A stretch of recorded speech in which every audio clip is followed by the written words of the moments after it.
দৰ্শক guys exclusive এতিয়ালৈকে release নোহোৱা এটি গীতৰ কলিটো আমি শুনিবৰ কাৰণে চেষ্টা কৰিছোঁ। আমাৰ বিমান বৰুৱা ছাৰৰ কণ্ঠত তেখেতৰ সৃষ্টিৰ এটা অনুপম গীত আপোনালোকৰ কুলিকেতেকি মাতিলেহি গছৰে ডাল উজনি নামনি কপিল ঢোল পেপাল হল মৰমৰ জাননী আজিও আছা তুমি মনত ব্যক্তিয়ে প্ৰেম আৰু বিহু একত্ৰিত কৰি পেলাই ডেকা ল'ৰাৰ মন মগজুত মানে প্ৰেয়সীজনীৰ প্ৰতি কিবা এটা ফিলিংছ আহিলে এনেকুৱা বিহু গীত এটা ওলাই অহা কৰি পেলালে। সেই ব্যক্তিজনৰ জীৱনৰ প্ৰেম কাহিনীটো মই নজনাকে জানো যেতিয়ালৈকে আমাৰ অন্তৰত এটা আঘাত পোৱা নাযায় কাৰোবাৰ পৰা, তেতিয়ালৈকে এজন মানুহে নিজৰ অন্তৰত সুপ্ত হৈ থকা শক্তিক কেতিয়াও জাগ্ৰত কৰিব নোৱাৰে। গতিকে এই ক্ষেত্ৰত আপোনাৰ মনোভাৱটো আপোনাৰ জীৱনৰ মোৰ তেনেকুৱা আছে কাৰণে আছে ছাৰ সংঘাতে আনে জীৱনৰ বিহু আটাইতকৈ মোৰ ভাল লাগে বিহু। হয় হয় এইটো বৰ্তমান আমাৰ খুৰীৰ কাৰণে বা খুৰীক কল্পনাত লৈ পেলাই কোনটো গান ৰচিছিলে সেই গানটো মই শুনিব বিচাৰোঁ। দৰ্শক ৰাইজ নিশ্চয় আপোনালোকেও নিশ্চয় শুনিব গান কোন শিল্পী কোন তল ওপৰ এইবোৰ নিৰ্ণয় মানে কৰিব নোৱাৰি প্ৰত্যেকৰে কোৱালিটিবোৰ বেলেগ বেলেগ বেলেগ ভূপেন্দ্ৰ কোৱালিটি এটা এক্সট্ৰা হয়, এইটো স্থান ধৰি তাত ওপৰত আজিৰ বিহুৱে মানে কি কয় এটা বিকৃত ৰূপ লৈছে বুলি আপুনি ধাৰণা কৰে নেকি বাৰু, অনুভৱ কৰে নেকি? মই একেবাৰে বিকৃত বুলি অনুভৱ কৰিব খোজা নাই। তেওঁলোকে খালি গানবিলাক মডাৰ্ণাইজ বেছি কৰিছে। গুৱাহাটী বৰ্তমান বিশ্বকৰ্মা পূজাটো বিহু লাগে, সৰস্বতী পূজাটো বিহু হয়, নগাঁও ফালে তেনেকুৱাই আৰু এই পৰিৱৰ্তনটো মই আনিছোঁ বুলি ক'ব, মই ডাঠি ক'ব পাৰোঁ। ধুনীয়া ডেফিনেটলি। নমস্কাৰ দৰ্শক ৰাইজ, সকলোকে স্বাগতম জনাইছোঁ জ্ঞান বাৰ্তাৰ আজি এটা সংগীতময় যাত্ৰালৈ। আজি মই চিনাকি কৰি দিবলৈ আহিছোঁ আমাৰ অসমত বিহু গীতক 12 মাহে প্ৰসিদ্ধ, মানে আমাৰ সকলোৰে মাজত 12 মাহে বিহু শুনাৰ প্ৰতি যি কেইজন ব্যক্তিৰ অৱদান আছে, সেই ব্যক্তিকেইজনৰ ভিতৰতে এজন অন্যতম গীতিকাৰ সুৰকাৰ, অন্যতম সংগীতৰ এজন যাদুকৰ বুলিয়ে ক'ব লাগিব। আৰু তেখেতে আমাৰ অসমৰ যিমান খ্যাতনামা ছিংগাৰ আছে সকলোৱে তেখেতৰ গান গাইছে বুলিলেও আমাৰ ভুল নহয়। আৰু মই চিনাকি কৰি দিবলৈ ওলাইছোঁ আমাৰ শ্ৰদ্ধাৰ, অতিকৈ শ্ৰদ্ধাৰ মৰমৰ কিনো বিভূষণেৰে বিভূষিত কৰিম শ্ৰীযুত বিমান বৰুৱা ডাঙৰীয়াক। নমস্কাৰ ছাৰ। নমস্কাৰ। হয় ছাৰ, আপোনাৰ গান শুনি আমি আমাৰ ল'ৰালিকাল পাৰ কৰিছোঁ বুলি ক'লেও আমাৰ ভুল নহয়। হয়। বিশেষকৈ আমাৰ অসমীয়া সংগীত জগতত বিহুক 12 মাহে প্ৰসিদ্ধ কৰাত আপোনাৰ বিমান বৰুৱা ডাঙৰীয়া, দুলুমণি শইকীয়া আৰু মানস ৰবীন, এই তিনিজনৰ নামটো আমি মানে নেওচি যাব নোৱাৰোঁ কেতিয়াও। গতিকে আমি বহুতেই সৌভাগ্যৱান যে আমাৰ অসমত আপোনালোকৰ দৰে সংগীত শিল্পীসকলে জন্মগ্ৰহণ কৰিলে আৰু এই সংগীত জগতখনক বহুতেই প্ৰসাৰ কৰাৰ ক্ষেত্ৰত আপোনালোকৰ যি অৱদান অসমবাসী ৰাইজে কেতিয়াও পাহৰিব নোৱাৰে।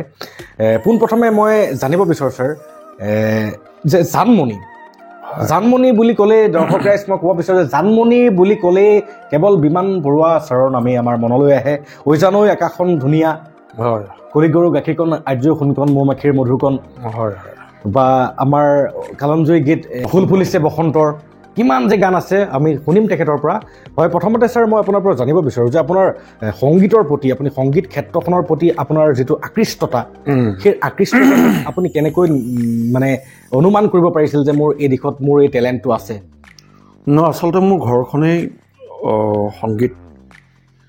সংগীতময় এখন ঘৰ আছিল। হয়, কাজিৰঙাত মোৰ ঘৰ। হয়, অৰিজিন ঘৰ কাজিৰঙাত। হয়, বৰ্তমান মোৰ গুৱাহাটীতে ঘৰ। হয়। কাজিৰঙাত মানে কি হয়, আমাৰ ঘৰখনেই আমাৰ দাদাই যেতিয়া আমাৰ কাজিৰঙা বহুত বছৰ আগৰ কথা কৈছোঁ, এবাউট 50 বছৰৰ আগৰ কথা। বাপৰে। তেতিয়া দিনত কাজিৰঙাখন ডেভেলপ নাছিল। হয়, বেছি আজিকালি কাজিৰঙা নতুন হৈ গ'ল। হয়।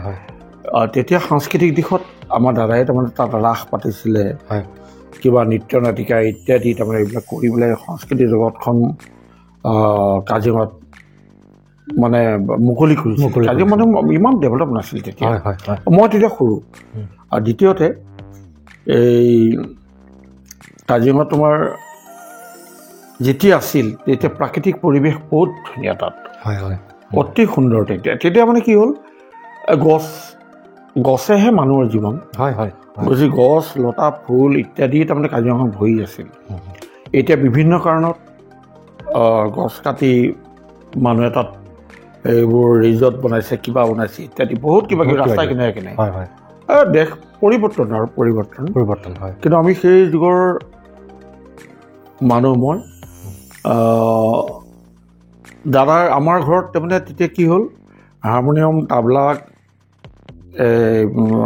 নাল যে নাল চিনি পোৱা নহয়? নাল মই আজি শুনিছোঁ বাৰু। ইত্যাদি খোল ঢোল ইত্যাদি ভৰি থাকে আমাৰ ঘৰত। হয় হয় আৰু মই তেতিয়া কোনো টিচাৰ নাছিল, তাৰমানে মই শিকা নাই, হয় নিজে নিজে শিকা আচলতে। হয় হয় হয় হয় পাছত মই মেট্ৰিক পাছ কৰাৰ পাছত কলেজত পঢ়ি তেতিয়া আমাৰ আই আছিলে। তাৰপাছত মই ষ্টেট মিউজিকলৈ আহিলোঁ, গুৱাহাটী ষ্টেট মিউজিক কলেজ। আৰু গুৱাহাটীত তেতিয়া মই শাস্ত্ৰীয় সংগীতৰ অলপ ল'লোঁ। তথাপি মোৰ কোৰ্চটো কমপ্লিট নহ'লে মোৰ ৰেকৰ্ডিঙৰ কাৰণে। বাৰু যি কি নহওক, সেই কাজিৰঙাত থকা দিনৰ যিটো মেমৰি আজিও মই মনত ষ্ট'ৰ কৰি ৰাখিছোঁ। হয় হয় আৰু মই কিবা গান লিখিলে হয় মোৰ গানত সদায় প্ৰকৃতিৰ টাচটো থাকিবই। হয় হয় হয় আৰু বিহুটো থাকিব। আৰু শুনা, এইটো কথা ক'বই লাগিব, দুলুমণিহঁত মোতকৈ বহুত সৰু, 10 বছৰ মানে এবাউট 10 years, বেছি হ'লেও কম নহয় তাৰমানে তেনেকুৱা আৰু। হয় যেতিয়া গুৱাহাটীত কোনো বিহুৱেই নচলে তাৰমানে। হয় হয় তেতিয়া মই কি কৰোঁ, গুৱাহাটীত দোকানে দোকানে কেছেট দিছোঁ। মই নিজে প্ৰডাকশ্যন কৰিছিলোঁ তেতিয়া, ঢোলে ডগৰে কেছেট। আজিৰ পৰা 30 বছৰমান আগৰ কথা আছে। বহুত বছৰ মই বিয়াই পঠাম তাৰমানে 45 ইমান বছৰ আগৰ কথা। বাপৰে, বহুত ডাঙৰ। তাৰপাছত কাৰণ মই 83তে মই ৰেকৰ্ডিং কৰিছোঁ। হয় হয় হয় তেতিয়া কি হয়, গুৱাহাটীত কেছেট লয়, 10 কপি লয়, বিক্ৰী হওঁতে এমাহ লাগে, তেনেকুৱা তাৰমানে। গান নুশুনে মানুহ। মই SMV প্ৰডাকশ্যনটো বিহু কৰিছিলোঁ কেলকাতাত। সেই গুৱাহাটী বৰ্তমান বিশ্বকৰ্মা পূজাটো বিহু লাগে, সৰস্বতী পূজাটো বিহু হয়, নগাঁও ফালে তেনেকুৱাই চাগে।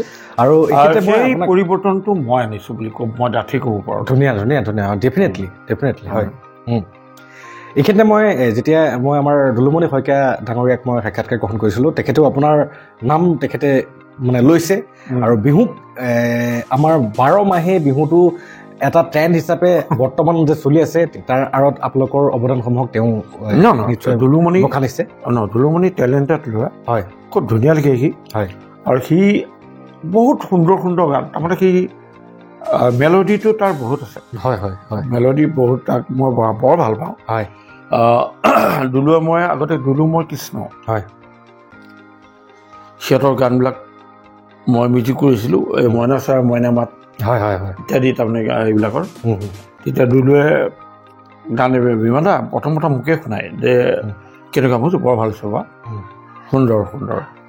গতিকে আজিকালি সেই দুলুমণি সৃষ্টি, আমাৰ সৃষ্টি অসমৰ ৰাইজে তাৰমানে গ্ৰহণ কৰিব। আজিও অসমৰ ৰাইজক মই শুনিলোঁ, কিছুমান তাৰমানে নতুন প্ৰজন্মই সেইবিলাক তাৰমানে কি কৰিলে, আমাৰ নতুন প্ৰজন্মৰ শিল্পীয়ে এইবিলাক অলপ ভিউটো বেলেগ এটা গতিলৈ লৈ, য'ত নেকি ঢোলৰ ব্যৱহাৰ নহয়। হয় হয়, তাকে মই একজেক্টলি আহিম, এই কথাসমূহ আপোনালোকৰ পৰা জানিব বিচাৰিম যে আজি বৰ্তমানৰ ঢোল পেঁপা বুলিলে আমি বিহুক ঢোল পেঁপা তাল, হয়, গগনা, হয় ইত্যাদি, যেতিয়া আৰু আমি বেছিকটোৰ কাৰণে স্কেলৰ আমি কীবৰ্ডখন ইউজ কৰোঁ। হয় হয়, কথা ঢোলৰ ৰগৰটো শুনিলে আমাৰ অসমীয়াৰ যাৰ গাত অসমীয়াৰ তেজ আছে সি ৰ'ব নোৱাৰে।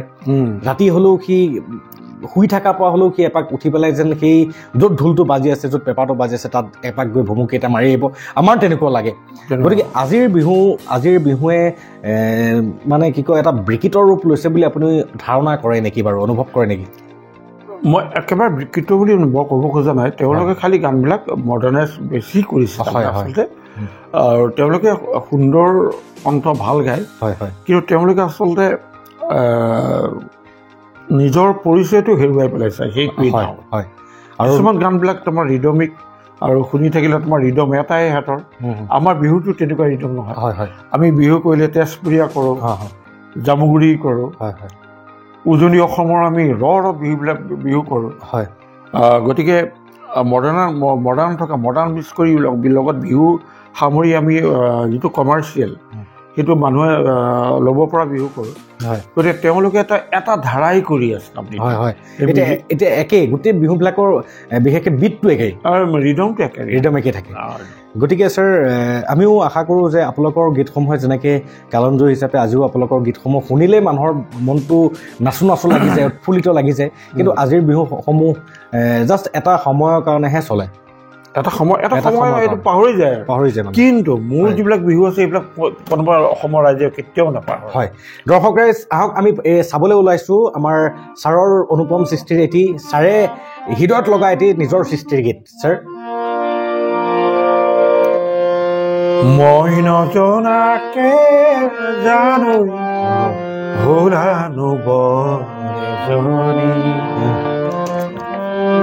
চকুতে প্ৰীতিৰ চাৱনি এইটো হৈছে আমাৰ তোমাৰ মাতিম তোমাক কি বুলি জানমণিৰ 2004 মই মাজতে কৈছোঁ জানমণিৰ অন্য এটি নাম জানমণিৰ সংগীতৰ অন্য এটি নাম বিমান বৰুৱা ডাঙৰীয়া এয়া বিমান বৰুৱা ডাঙৰীয়াৰ কণ্ঠকে শুনিবলৈ পাইছে তোমাক কি বুলি জোনালিনে জানমণি ভাল লাগিল তোমাকে থাকিবানে কাষতে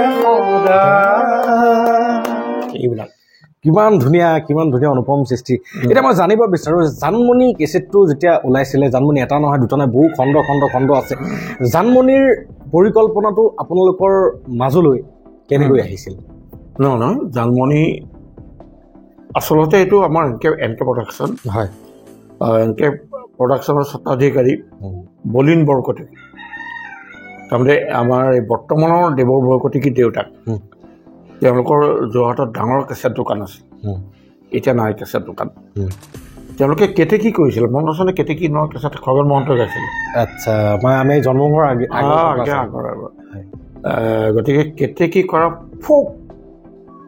বহুত চলিলে বহুত তেতিয়া ৰেকৰ্ডো কৰিছিলে এল পি ৰেকৰ্ড সেই কেতেকী কৰাৰ পাছতে বহুত বছৰ পাছত মোক মাতিলে যে বিমান এই কেঁচাত কৰোঁ বুলি ভাবিছোঁ নাম দিম জানমণি কেনেকুৱা হ'ব মোৰ যে ভাল হ'ব কিন্তু নামটো মই দিয়া নাই দেই নামটো তেওঁলোকে কৈছে খালি তুমি এটা কাম কৰা জানমণিৰ ওপৰত গান বনোৱা সেইটো প্ৰচেছিং কৰোঁতে কিন্তু বহুত টাইম লৈছে যে এমাহৰ ভিতৰত এসপ্তাহৰ ভিতৰত নহয় কিন্তু মই যোৰহাট যাওঁ কাজিৰঙাৰ পৰা যোৰহাট গৈ তেওঁলোকক শুনাৰ গানটো বোলে এইটো গান এটা কাম কৰে এনেকুৱা এটা গান বনাওঁ মই তেতিয়া গান এটা বনালোঁ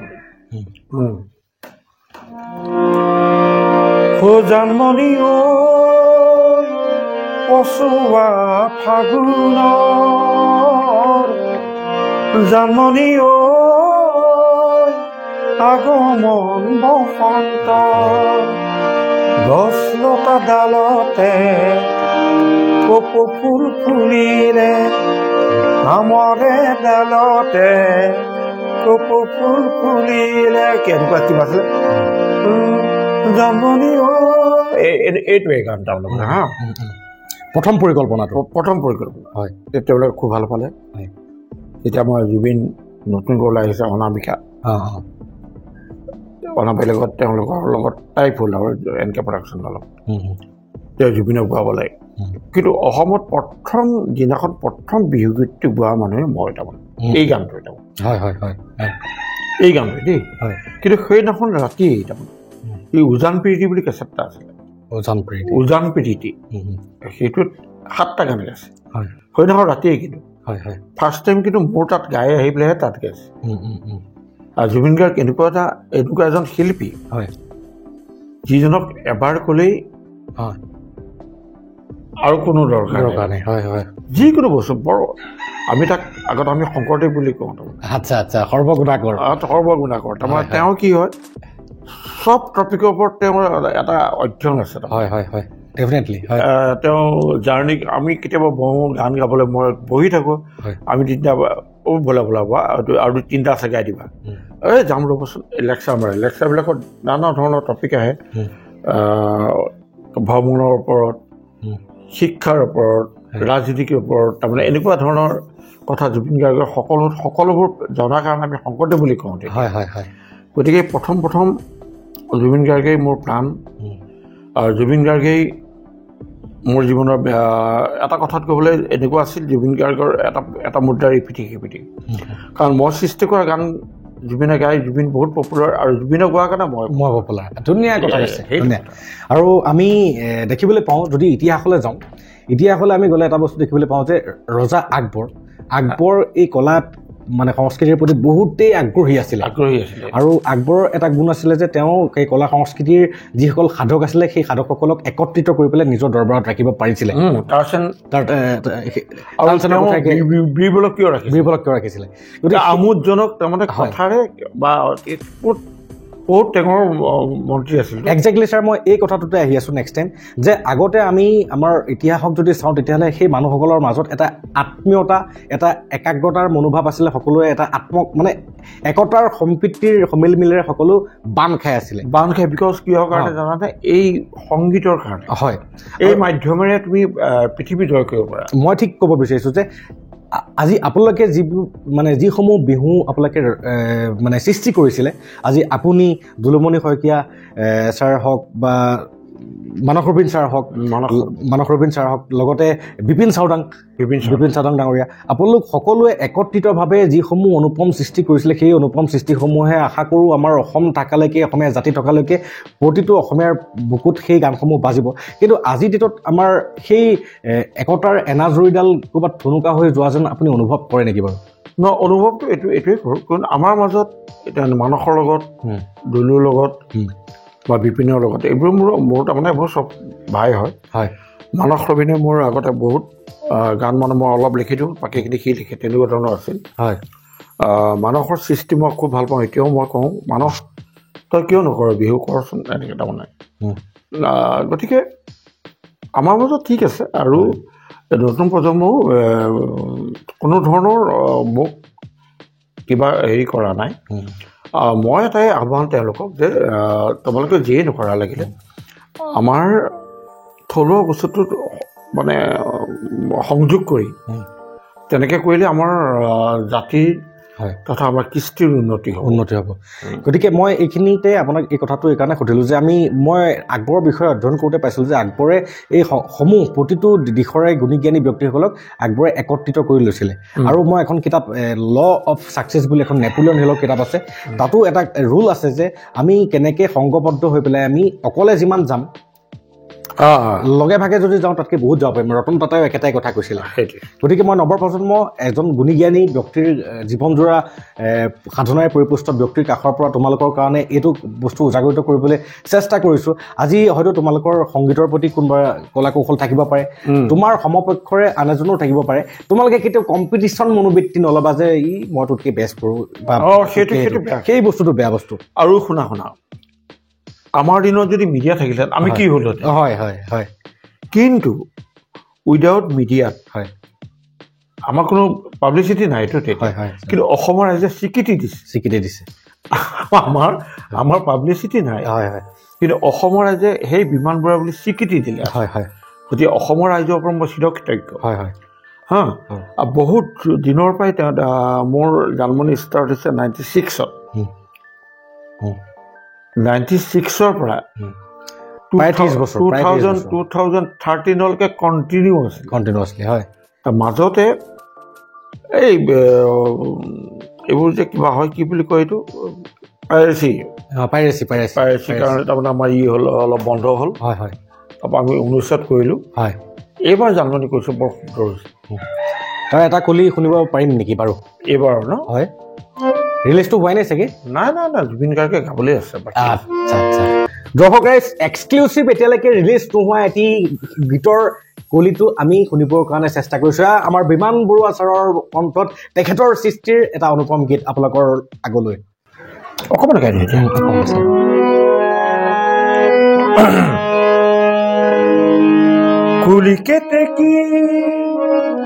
কুলি কেতেকী মাতিলেহি গছৰে ডাল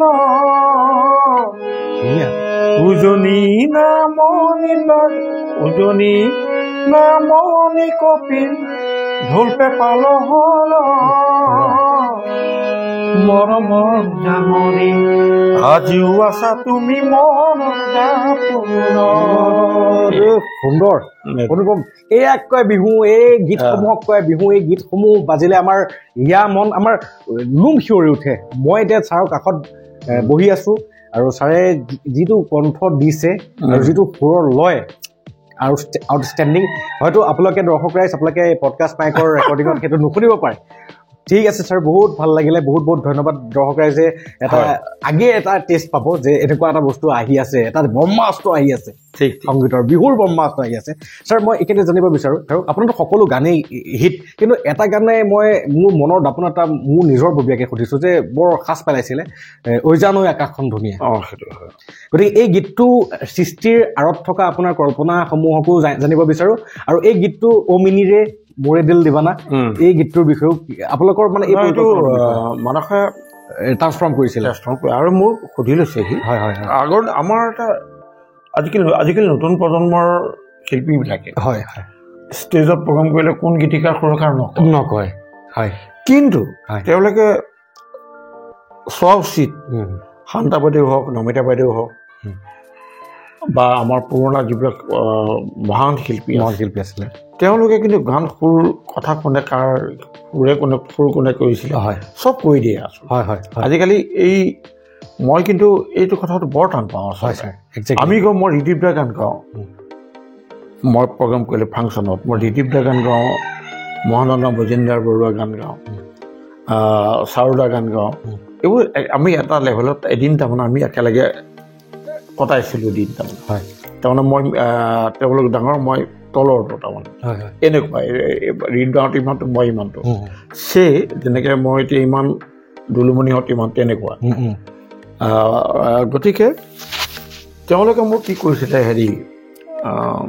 খুব আশীৰ্বাদ কৰিছিলে জেপিদা বৰ্তমান এতিয়াও আছে গতিকে জেপিদাই মোক খুব অনুপ্ৰেৰণা দিয়ে মই তেতিয়া মোৰ সেইটো অভিযানে আৰু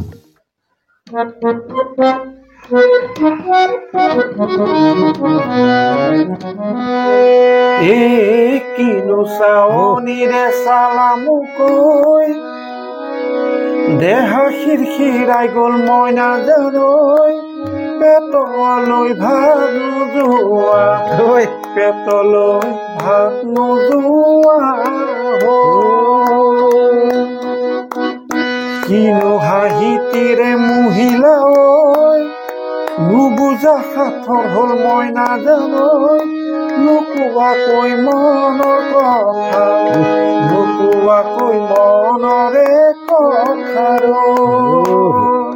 অনুপম সৃষ্টি আপোনালোকৰ আচলতে ভগৱান প্ৰদত্ত গুণ এই নতুন প্ৰজন্মৰ ল'ৰা ছোৱালীবিলাক সিয়ে যোৱা কথাটো গম পাব জানো সেইটোৱেইটো মই এই কথাটোতে এখন কবি সন্মিলনীলৈ মনত পৰি গ'ল এই কবি সন্মিলনীখন হিন্দীৰ আছিলে এজন কবিয়ে কৈছিলে আজকালকে আশিকো কো কিয়া পাতা কেছে ৰাখতে থে হাম কলেজা খতমে এখন হিন্দী কবি সন্মিলন য'ত কুমাৰ বিশ্বাসত থাকে গতিকে আজিকালিৰ যিসকল প্ৰেমিক প্ৰেমিকা তেওঁলোকে কেনেকৈ জানিব যে এটা সময়ত চিঠি লিখা প্ৰেমিক প্ৰেমিকাসকলে নিজৰ কলেজাটোক সেই কাগজখনত সেই চিঠিখনত সন্নিৱিষ্ট কৰিব পাৰিছিলে গতিকে এই গীতসমূহক সেই তেনেকুৱা সৃষ্টিশীল মনোবৃত্তিৰ মানুহেহে গম পাব আমি আগতে চিঠি লিখা মানুহ হয় হয় হয় ঠিকে কৈছে ছাৰ চিঠি লিখা হয় গতিকে এইবিলাক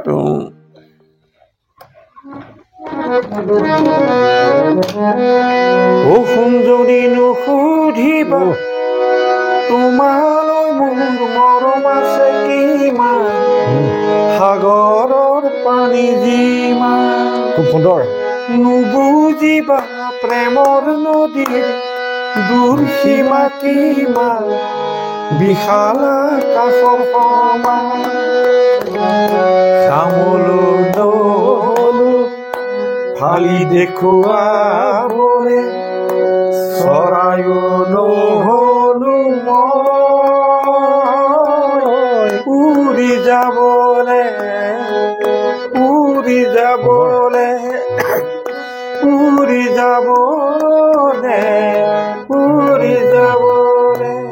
খুব সুন্দৰ আৰু আমাৰ ভাষা নাই আপোনালোকৰ গীতসমূহক আমি কেনেদৰে মানে নমন কৰিম ছাৰ এইখিনিতে মই এটা কথা আপোনাক মানে সুধিব বিচাৰোঁ যে এটা খুব কণ্ট্ৰভাৰ্চিয়েল গান এটা হৈছিলে আপোনাৰ আৰু কণ্ট্ৰভাৰ্চিয়েল হৈছিলে মানে আমাৰ মানুহে বৰ কিছুমান মানে নানা মুনি নানা মত কিছুমান কথা থাকে গতিকে যিটো কেঁথা কম্বল লৈ গানটো যিটো গানটো আছিল বিপিন চাউদাৰ আচ্ছা এইটো বিপিন চাউদাৰ হয় নেকি বিপিন চাউদাৰ হয় বিপিন চাউদাৰ গান মই মিউজিক কৰিছোঁ জানমণি গান হয় গতিকে তাতকে কিন্তু এতিয়া বেলেগ এতিয়া বেলেগ হৈছে একজেক্টলি মই এই কথাটো সুধিব বিচাৰোঁ যে আমি যদিহে চাওঁ আমাৰ অসমীয়া সাংস্কৃতিক যিখন জগত আমাৰ অসমীয়া কৃষ্টি সংস্কৃতিটো গঢ় লওঁতে আমাৰ অসমৰ বিভিন্ন জাতি জনগোষ্ঠীৰ সকলো সমিল মিলে আমাৰ অসমীয়া কৃষ্টি সংস্কৃতি গঢ় লৈছে গতিকে আমাৰ অসমীয়া কৃষ্টি সংস্কৃতিতে এনেকুৱা এটা অৱদান আছে মিচিং সভ্যতা সংস্কৃতিৰ ফালৰ পৰা যিটো আমি ঐনিতম বুলি জানো গতিকে ঐনিতমৰ বিশেষত্বলৈ যদি যাওঁ তেতিয়াহ'লে ঐনিতমতো এজন ল'ৰাই আজি আপোনাৰ বিহুখিনিত যিসমূহ বিহু আপুনি ৰচনা কৰিছে এতিয়া তামোলো নহ'লো ফালি দেখুৱাবলৈ চৰাইও নহ'লো মই উৰি যাবলৈ এই বস্তুখিনিত এজন প্ৰেমিকাগৰাকীৰ আগত যিটো আৱেগ এক্সপ্ৰেশ্যন দিছে সেই আৱেগ এক্সপ্ৰেশ্যনত কোনো মানে ডিউৱেল টোন নাই মানে কোনো এটা দ্বিতীয় এটা মানে ডাবল মিনিং নাই একদম ডাইৰেক্টলি মই তোমাক ভাল পাওঁ তুমি নহ'লে মই মৰি যাম আৰু এটা শুনা মোৰ গানবিলাকত সদায় তাৰমানে পজিটিভ থিংছ হয় নেগেটিভটো নহয় মই তাৰমানে কথাবোৰ আচলতে গান কেনেকৈ হয় তুমি মই যদি কথোপকথনখিনি অলপ কাব্যিক হয় কিবা হয় সেই মই যদি সুৰ কৰোঁ গান হৈ যাব হয় ছাপ'জ সুধিব খুজিছোঁ তৰালি কোন হ'ব তোমাৰ লগৰী মনে পাব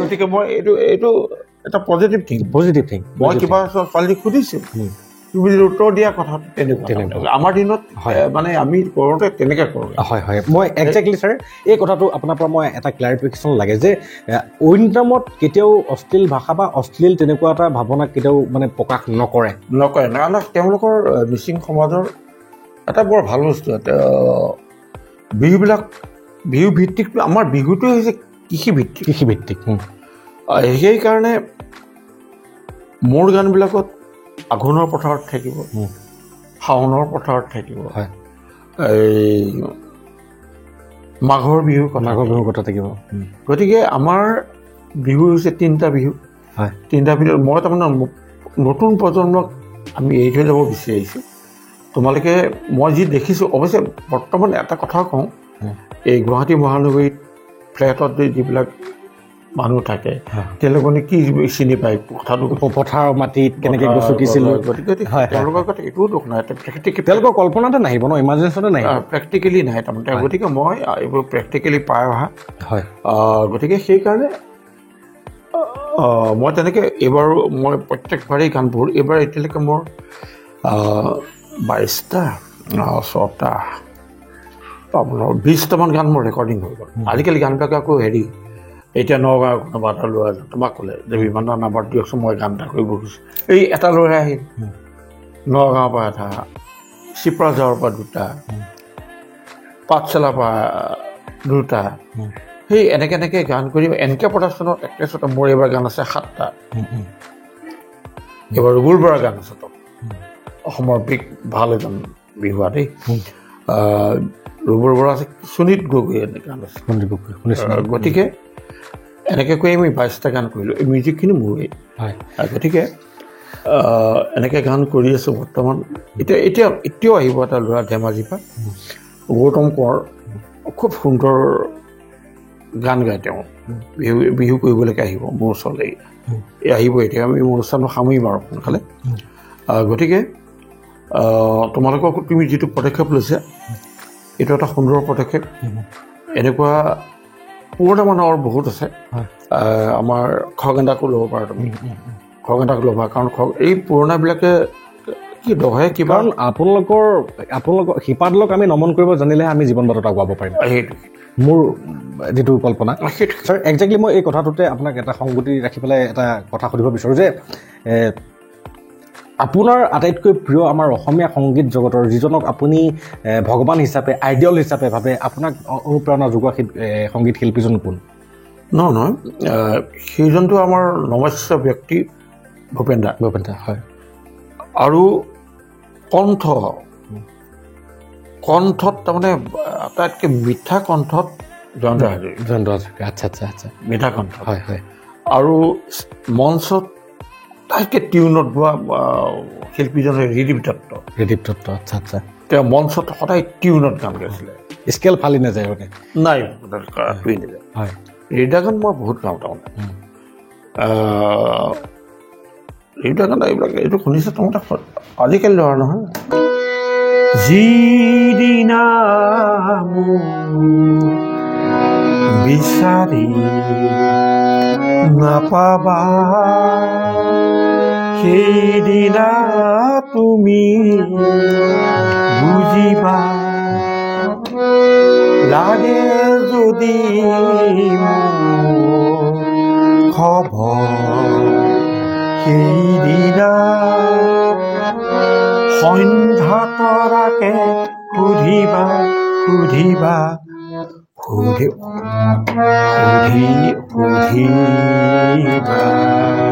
জানে এইবিলাক গান হয় নিশ্চয় যেতিয়া ৰিদা নাই এতিয়া ৰিদাৰ কথা আমি আকাশক দিব লাগিব গানতে তেখেতৰ ঠিকনা দি থৈ গৈছে আৰু ঠিক তেনেকে আমাৰ বিহুটো আমাৰ শিৰশিৰাই যেতিয়া দেহাটো আমাৰ শিৰশিৰাই যাব তেতিয়া আমি চিনি পাম যে আমাৰ বিমান বৰুৱা ছাৰে বিহু আটাইতকৈ মোৰ গালে ভাল লাগে জুবিনদাক হয় এইটো ফাইনেল কথা হয় তাৰমানে মই যিটো গানত মই 80% জানো মই ট্ৰেকটো কৰি আহিলোঁ হয় এই 120% তাৰমানে মেলোডি ঢালি দিয়ে তাৰ আৱেগ ঢালি বেছি ভালকৈ গায় হয় এতিয়া জুবিন গাৰ্গ মোৰ কাৰণে বিহু মানে শ্ৰেষ্ঠ হয় ছাৰ এজ এ মিউজিক আৰু এটা কথা তোমাক কওঁ এই গান কোন শিল্পী কোন তল ওপৰ এইবোৰ নিৰ্ণয় মানে কৰিব নোৱাৰি প্ৰত্যেকৰে কোৱালিটিবোৰ বেলেগ ভূপেন্দ্ৰৰ কোৱালিটি এটা এক্সট্ৰা হয় এইটো স্থান ধৰি তাত ওপৰত আছে তেওঁতো অলপ কণ্ঠ আৰু গীতৰ যিটো সুৰ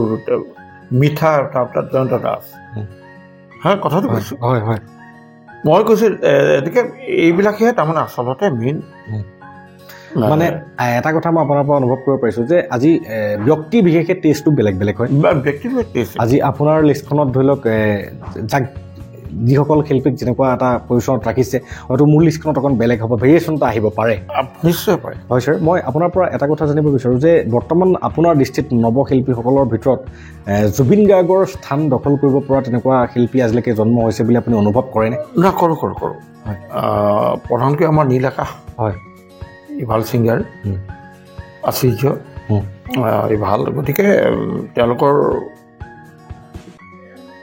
মানে বৰ্তমানৰ ধুনীয়া গায় তেওঁলোককে মই কওঁ আৰু আৰু আমিও আশা কৰোঁ তেওঁলোকৰ অনুপম সৃষ্টিৰাজীয়ে বৰ্তমান যেনেকৈ আমাৰ অসমৰ দৰ্শকৰ হৃদয় চুমিবৰ কাৰণে সক্ষম হৈছে আশা কৰোঁ তেওঁলোকৰ অনুপম সৃষ্টিৰাজীসমূহৰ গুণগত মানদণ্ড আৰু উন্নত হওক ঠিক নহয় জানো আৰু গুণগত মানদণ্ড উন্নত হ'বৰ কাৰণে আমাৰ এই প্ৰয়োজনীয় ব্যক্তিসকলৰ সৃষ্টিৰাজীক আপোনালোকে নিশ্চয় সন্মান জনাবও জানিব লাগিব আৰু এই প্ৰয়োজনীয় ব্যক্তিসকলৰ সান্নিধ্যটো আপোনালোকে যদি আহিবলৈ চেষ্টা কৰে তেন্তে যিজন ব্যক্তিৰ লিখনিৰে আমাৰ অসমৰ হাৰ্টথ্ৰব জুবিন গাৰ্গ ডাঙৰীয়াই এটা নিৰ্দিষ্ট মকাম হাচিল কৰিবৰ কাৰণে সক্ষম হৈছে নিশ্চয় আমাৰ বৰ্তমানৰ শিল্পীসকলো পাৰিব তাৰ এইখিনিতে মই আপোনাৰ আৰু এটা অনুপম সৃষ্টি শুনিব বিচাৰোঁ আপোনাৰ হৃদয়ত থকা আটাইতকৈ প্ৰিয় গানটো আপোনাৰ নিজৰ সৃষ্টিৰ এইটো গান মই কৈছিলোঁ 1999 চনত হয় 99 চনত সেই চনৰ লাষ্ট 2000 চনত বিয়া হৈছিল হয় ঠিক 99 জানো আকাশখন ধুনীয়া জানো তৰাৰে জীৱিকা জানো মনৰে সৰগ জানো তুমি মোৰ মেনকা জান দূৰণিতে জান তুমি থাকা জান সপোনত জান আমাৰ দেখা জানো সুন্দৰ আৰু দৰ্শকে এই গীতটোৱে আমাৰ এনেকুৱা এখন বিহু মঞ্চ বৰ্তমানো নাই ছাৰ, যিখন বিহু মঞ্চত যিজন মানে সংগীত শিল্পীয়ে নাযাওক কিয় তেখেতে এই গানটো গায়ে গায়।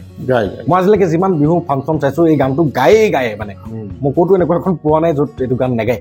আৰু এইখিনিতে মই এটা প্ৰশ্ন আমাৰ দুলুমণি শইকীয়া ছাৰকো সুধিছিলোঁ আৰু আপোনাকো সুধিব বিচাৰোঁ যে এটা সংগীত বা এটা গান এটা নিৰ্মাণ হোৱাৰ আঁৰত বহুসকল শিল্পীৰ কষ্ট সাধনা জড়িত হৈ থাকে।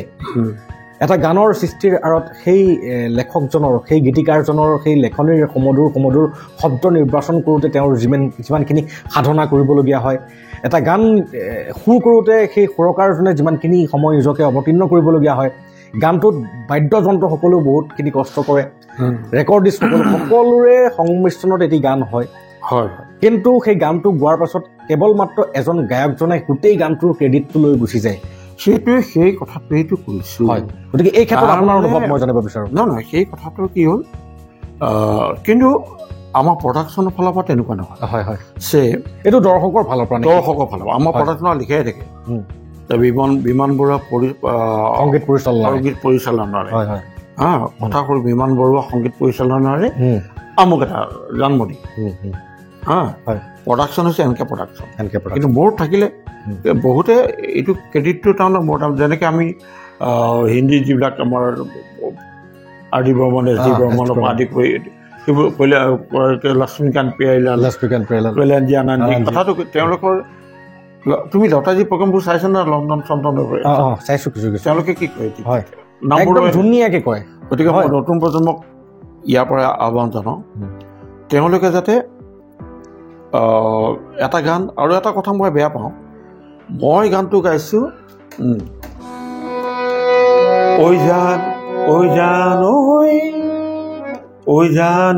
আকাশখন ধুনীয়া, যিটো সুৰ সেই সুৰমতে গাব লাগিব। কিছুমানে মোৰ জান গাই দিয়ে, মোৰ জান বুলি গাই দিয়ে। মোৰ জান ক'বলৈ অৰ্থটো ক'ত পালে? সেইটোতো। গতিকে এইবোৰ যাতে বিসংগতি নকৰে। আৰু দ্বিতীয়তে অকল মই মোৰ নাম ক'ব লাগিব বুলি কোৱা নাই, প্ৰতিজন শিল্পী নাম ক'বলৈ মই ক'লোঁ। তাৰমানে আচলতে কি আমাৰ নহ'লে আমাৰ নিজৰ কথাটো হেৰাই যাব। কিন্তু অসমৰ ৰাইজে কিন্তু এই প্ৰজন্মবোৰ এনেকৈ গৈ থাকিবতো, এই নতুন প্ৰজন্মলৈহে আহ্বান জনাইছোঁ মই কথা। গতিকে সেইটো কৰিলে ভাল হৈ আছে। আৰু মই এই কথাষাৰ আপোনাৰ পৰা জানিবলৈ লোৱাৰ মূল কথাটোৰ আঁৰতে মই ক'ব বিচাৰোঁ যে আমাৰ হিন্দী জগতলৈ চালে প্ৰতিজন এজন গীটাৰিষ্টৰ এখন চিনেমা আছিল কৰ্চ নামৰ, কৰ্চ ই হাছিনা থিত যিটো টিউন বজায় গীটাৰৰ, তেখেতৰ নামটো কিবা এটা তেনেকুৱা কিবা গৌৰখজী নে কি আছিলে, একজেক্টলি পাইছোঁ। সেই টিউনটোৰ কাৰণে সেই গীটাৰিষ্টজন গোটেই অল অভাৰ ইণ্ডিয়াত ফেমাছ, নট অনলি ইণ্ডিয়াৰ বাহিৰতো ফেমাছ, সেইটো যে। গতিকে সেই এজন গীটাৰিষ্টকো ইমান ডাঙৰ শিল্পীসকলে ঋষি কাপুৰ, লক্ষ্মীকান্ত পেয়াইলাল হওক বা সেই গোটেই ভাৰত বিখ্যাত শিল্পীসকলেও সেই এজন গীটাৰিষ্টক ইমানখিনি সন্মান প্ৰদৰ্শন কৰিছে।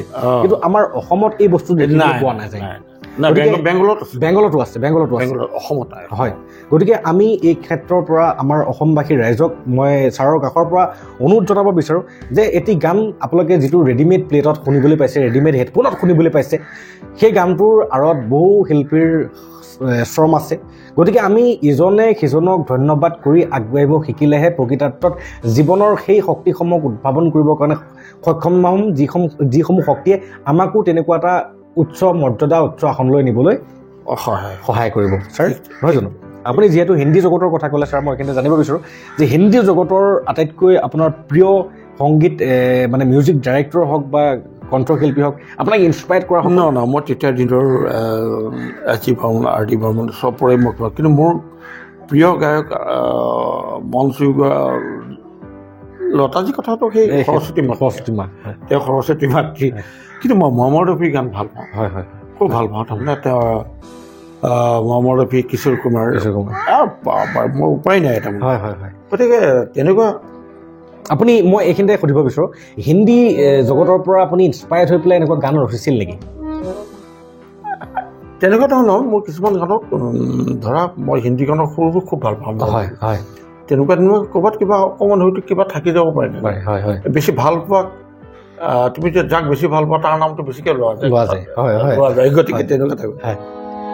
तू इस तरह से मेरी जिंदगी में शामिल है কবা জাহানি এইবিলাক এইবিলাক কি এই কাজ তাৰমানে বুজা নাই আপুনি মহম্মদ ৰফি বুলি কওঁতে মই যেতিয়া মহম্মদ ৰফিৰ কথা কৈছে মোৰ মনলৈ টু ষ্টাৰ আছে গানটো আহিছে আৰু একজেক্টলি এই গানটোৱে আপুনি গাই দিলে মানে এটা ফ্ৰিকুৱেঞ্চি যিটো আমাৰ অৰা এই অৰাটোৱে মানে আপুনি কথাটো কওঁতে আপোনাৰ মনৰ পৰা কি আহিব সেই ফ্ৰিকুৱেঞ্চিটোত অট'মেটিকেলি গম পোৱা যায় আচলতে সেইটো আত্মীয় মিলন বুলি কোৱা যায় ছাৰ আৰু আজি মই ইমান দূৰৰ পৰা আপোনাৰ সান্নিধ্য পাবৰ কাৰণে ইমান দূৰৰ পৰা ৰাতিপুৱা মোৰ ঘৰৰ কাষতে ৰাস হৈছে মই ৰাস নাচাই ৰাতি শুই আছোঁ কাণত হেডফোন লগাই যে মই কাইলৈ বিমান ছাৰক মই লগ পাম গতিকে মই মোৰ কিবা এটা অন্তৰংগত মানে মোৰ সংগীত খুবেই প্ৰিয় সৰুৰে পৰা মোৰ ঘৰত দেউতাই সৰুৰে পৰা ৰেডিঅ' জামানা পৰাই ৰেডিঅ' লগাইছিলে মই 94ত জন্ম হৈছিলোঁ তথাপিও মই ৰেডিঅ' শুনি ৰেডিঅ'ত যেতিয়া গান এটা দিয়ে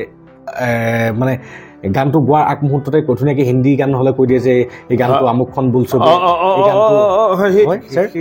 এই গানটো আমুকে লিখিছে মিউজিক আমুকৰ কণ্ঠদান কৰিছে আমুকে গতিকে সেই বস্তুটো আমাৰ অসমীয়া সংগীত জগততো হ'ব লাগে অকল এজনৰ ক্ৰেডিট দিলে নহ'ব সংগীত শিল্পীজনে গায়কজনে এইবিলাক যে মোবাইলবিলাক ওলালে হয় হয় গানটো মোৰ মিউজিক মোৰ গোৱাইছোঁ মই জুবিনক জুবিন দা ফেণ্টাষ্টিক গান আপোনাৰ এনেকৈ লিখি দিয়ে হয় হয় খং উঠিব নে আপোনাৰ হয় হয় গতিকে এইটো আমাৰ জুবিন দা আপুনি ভাল গাইছে বুলি ক'ব পাৰে হয় গুড ভইচ বা নাইচ ভইচ বা এইটো ক'ব পাৰে লিখি দিব হেৰি আপোনাৰ তাৰমানে তেওঁ জুবিন গাৰ্গ কিছু সময় থৰে গান লিখি গাইছিলে হয় হয় গতিকে আমি শিল্পীসকল যিসকল শিল্পীয়ে যিটো সৃষ্টি কৰিছে তাক নমন কৰিব জানিব লাগে আৰু আমি অসমৰ এটা টেন্স চেঞ্জ কৰিম বুলি ছাৰ আমি এই বস্তুটোত আমি আমাৰ অৱতীৰ্ণ হৈছোঁ জ্ঞান বাৰ্তা মানে আমি সকলোকে যিটো তেওঁলোকে সৃষ্টি কৰিছে তেওঁলোকক আমি চিনাকি এটা দিব বিচাৰোঁ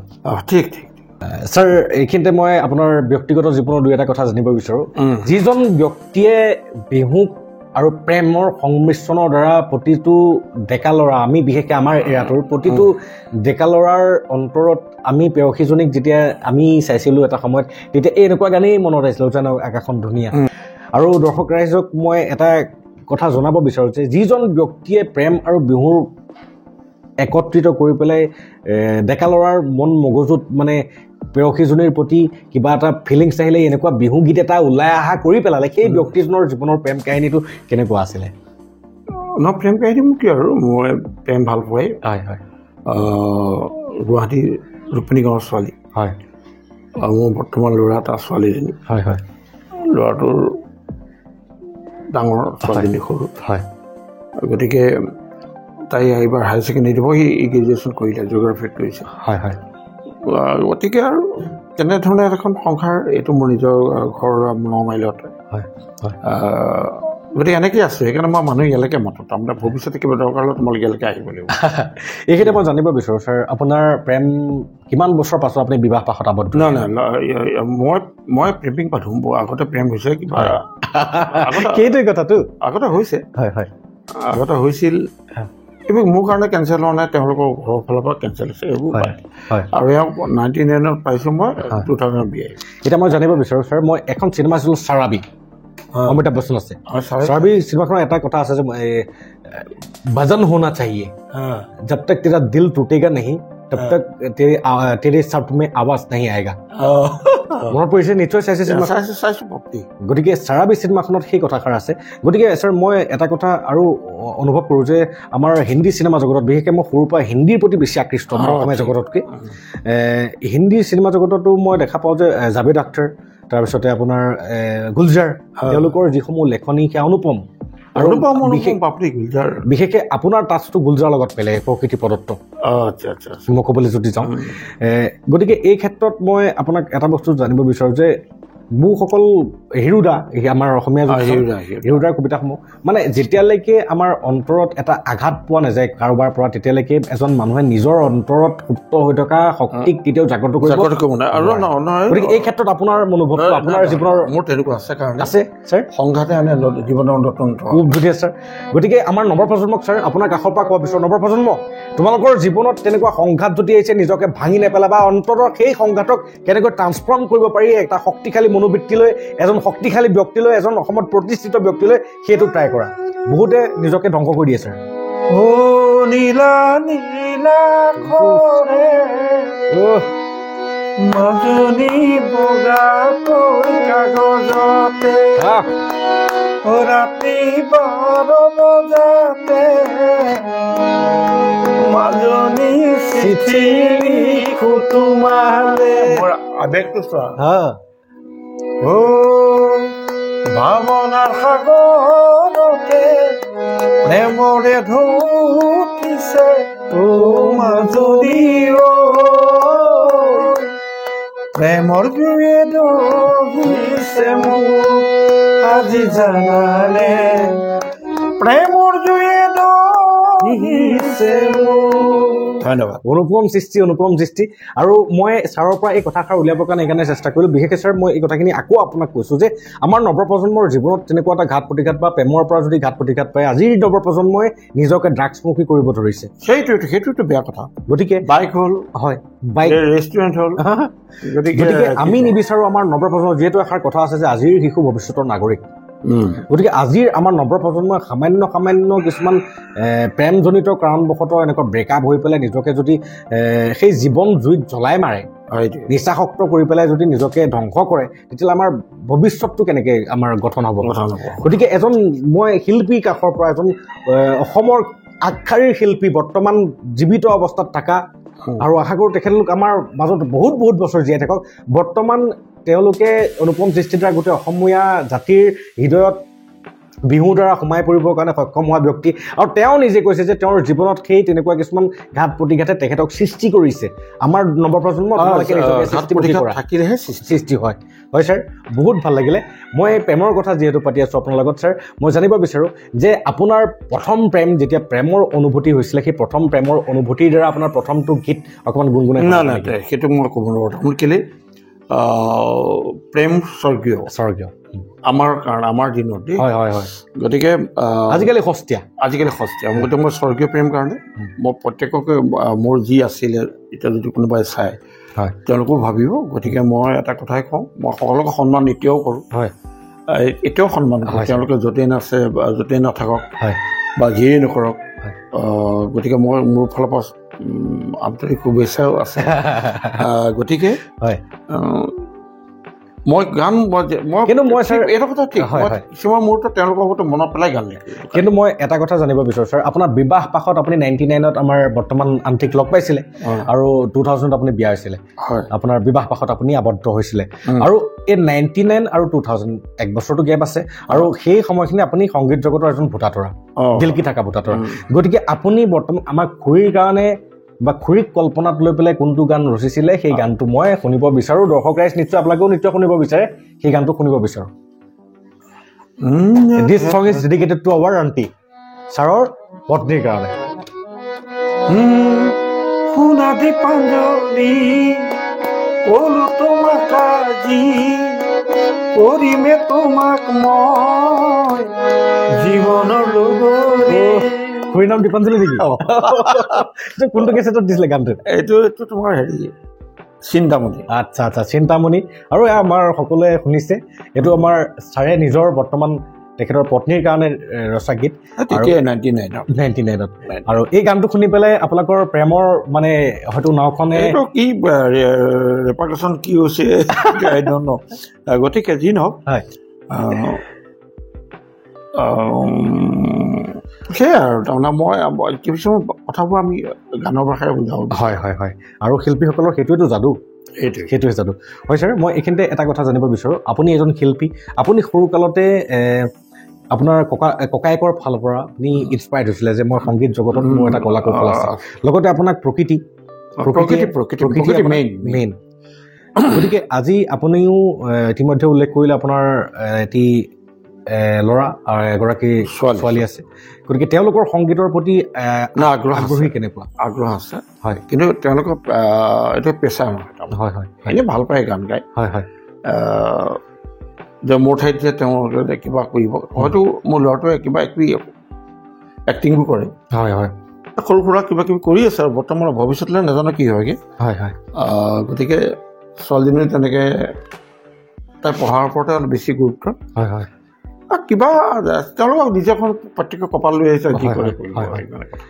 এনে আপুনি আজিলৈকে আপুনি এনফৰ্চ কৰিছে নেকি নাই ফাদাৰ যে তুমি এইটো কৰিবই লাগিব? নাই নাই নাই, মই নিজকে মোকো কোনোটো কৰা নাই। মই গানটো নিজে বহুত কষ্ট কৰি গাঁৱত গৰু চৰাবলৈ যাওঁ, গৰু আনিবলৈ যাওঁ, চিঞৰি পথাৰত বিহু গাই আহোঁ। হয় ছাৰ, হয়। গতিকে আমি নিজে কৰাই এইবিলাক। ছাৰ, এষাৰ কথা শুনিছিলোঁ যে নুধুও গা ধোৱালি, নাখাওঁ ভাত খোৱালি, নিগিলো কি কৰ। সেইটো বেয়া কথা, ঠিক আছে, সেইটোৱে। গতিকে মই এটা কথা এইখিনিতে আপোনাৰ পৰা জানিব বিচাৰোঁ যে আমাৰ বৰ্তমানৰ অভিভাৱিকাসকলে নিজৰ ল'ৰা ছোৱালীক তই নপঢ়ক বুলি পিটি পঢ়াব বিচাৰে বা ভাবি ধমকি দি পেলাই সেই কামটোৰ প্ৰতি আকৰ্ষিত কৰে। বা আজি এনেকুৱা এটা ট্ৰেণ্ড চলিছে যে তই আমুকটো কৰিব পাৰিলে তোক বাইক এখন দিম, তই আমুকটো কৰিব পাৰিলে তোক মোবাইল এটা দিম। গতিকে ইমানেই লোভনীয়, মানে ইটোৰ পৰা সিটো, সৰুৰ পৰাই ঘোচখোৰ বনাই দিয়ে, আৰু আপোনাৰ জীৱনীটোৰ পৰা মই ছাৰ এটা অনুভৱ কৰিছোঁ যে আপুনি গানৰ প্ৰতি আকৰ্ষিত নিজৰ শক্তিৰ বলত সেই গানৰ দিশত গুচি গৈছে। নিজৰ শক্তিৰ বলত। গতিকে দৰ্শক ৰাইজ, এইখিনিতে এটা কথা বহুত মানে সূক্ষ্মভাৱে দৃষ্টিগোচৰ কৰিলে দেখা যায় যে যিটো কামৰ প্ৰতি যিজন জন্মগ্ৰহণ কৰিছে সেই কামটোৰ প্ৰতি তেখেতে অট'মেটিকেলি নিজে আগ্ৰহী হ'ব, তেখেতক বেলেগে প্ৰেৰণা দিব দৰকাৰেই নাই। আৰু আমাৰ দিনত প্ৰেৰণা কোনে দিব? হয়, আমি তেতিয়াও যুগৰ মানুহটো। হয় ছাৰ। গতিকে আমাৰ দেউতাক আছিলে খেতিয়ক। গতিকে আমি গাঁওখনৰ ফালৰ পৰা চাগে বহুত আগবঢ়াও নাছিলে। সেইবোৰ নাই।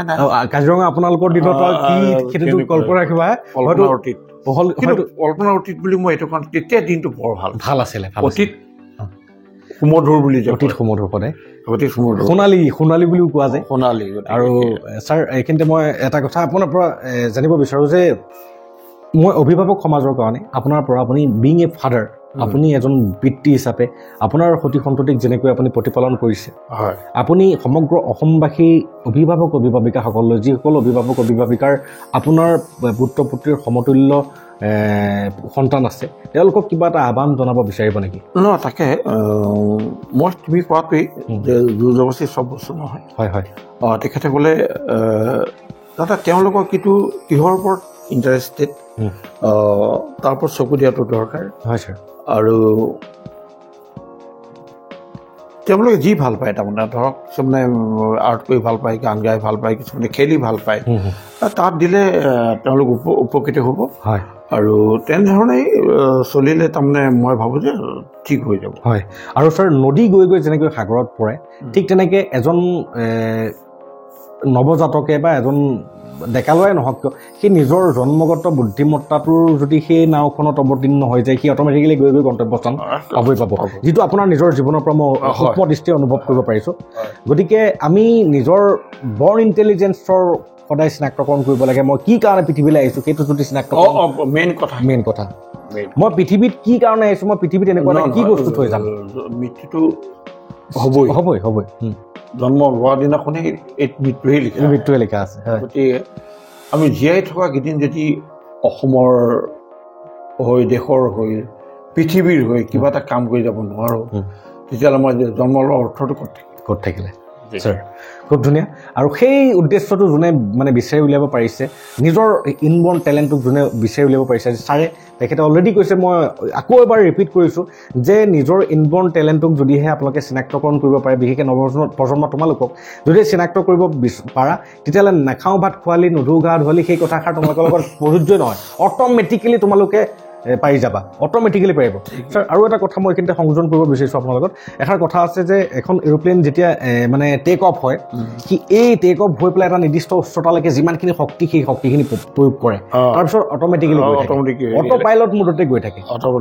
গতিকে সেই শক্তিখিনিক তোমালোকে, এই শক্তিখিনি দিব কিন্তু ঘাট প্ৰতিঘাটে জীৱনৰ, আৰু সেই ঘাট প্ৰতিঘাতটোক ট্ৰান্সফৰ্মেশ্যন হিচাপে ল'ব লাগিব তাকে যদিহে বোলে মোৰ গোটেই দুনিয়া সেই খামুকে মোৰ লগত বেকআপ হ'ল গতিকে মোৰ গোটেই দুনিয়া কি হ'ল তেতিয়াহ'লে নহ'ব হয় ছাৰ এইখিনিতে আৰু এটা সংগীত আপোনাৰ পৰা শুনিব বিচাৰোঁ আপোনাৰ অনুপম সৃষ্টিৰ আজিৰ আপোনাৰ হৃদয়ৰ নিৰ্ভূত কোণত সোমাই থকা সেই গীতটি যিটো গীতে আপোনাক অসমত ভোটাতৰাৰ দৰে জিলিকাবৰ কাৰণে প্ৰথমবাৰ সক্ষম হৈছিলে সেই গীতটো মই আপোনাৰ পৰা শুনিব বিচাৰোঁ লগতে আমাৰ অসমবাসী দৰ্শক ৰাইজেও মইতো শেষ গান গালোঁ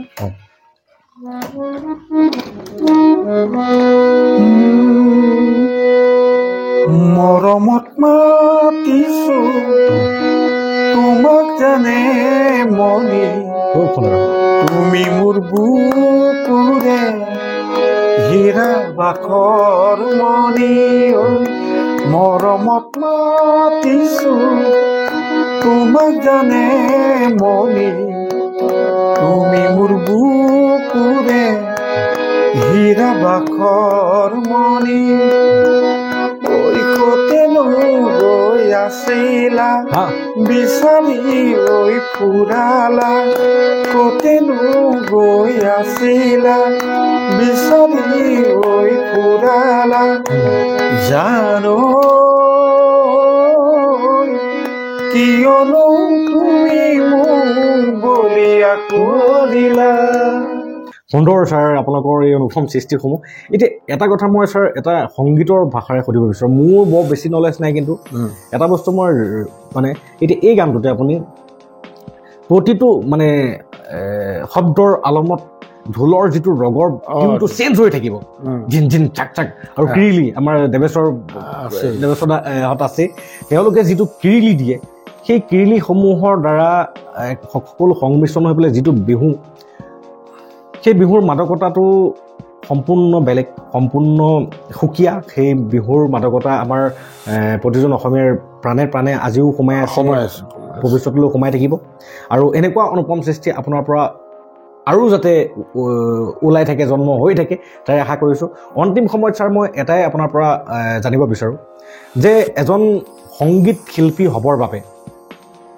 এজন সংগীত শিল্পী হিচাপে নিজকে প্ৰতিষ্ঠা কৰিবৰ বাবে আচলতে নিজৰ বৰ্ণ টেলেণ্টো থাকিব লাগিব এজন খেলৰ প্ৰতি জন্মগ্ৰহণ কৰা শিশুৱে কেতিয়াও নিজকে সংগীত শিল্পী হিচাপে জোৰ জবৰদস্তি বিচাৰিলে নহ'ব গতিকে এজন নৱপ্ৰজন্মই কেনেকৈ নিজকে চিনি পাব যে মই সংগীতৰ কাৰণেই জন্ম হৈছোঁ আৰু তেখেতৰ সাধনাসমূহক নেক্সট লেভেললৈ নিবৰ কাৰণে তেখেত কেনেকুৱাভাৱে সেই কৰ্মত মানে লিপ্ত হ'ব লাগিব সেই কৰ্মত আগবাঢ়ি যাব লাগিব সেই বিষয়ে অলপ যদি আপুনি উজাগৰিত কৰে বহুত ভাল পাম নহয় মই কৈছোঁৱেই এতিয়া আমাৰ গাঁও অঞ্চলত হওক চহৰ অঞ্চলত হওক বহুত এনেকুৱা শিল্পী আছে মই বহুত পাইছোঁ যে বৰ সুন্দৰ গায় তেওঁলোকে বুজা ছাৰ এনেকুৱা মই তাৰমানে কিছুমান কৰ্মশালাও যাওঁতো বিহু কৰ্মশালা হয় কেতিয়াবা আমি বিচাৰক কৰিবলৈ যাওঁ ৰূপেন্দ্ৰ সংগীতৰ পৰা ইত্যাদি কৰি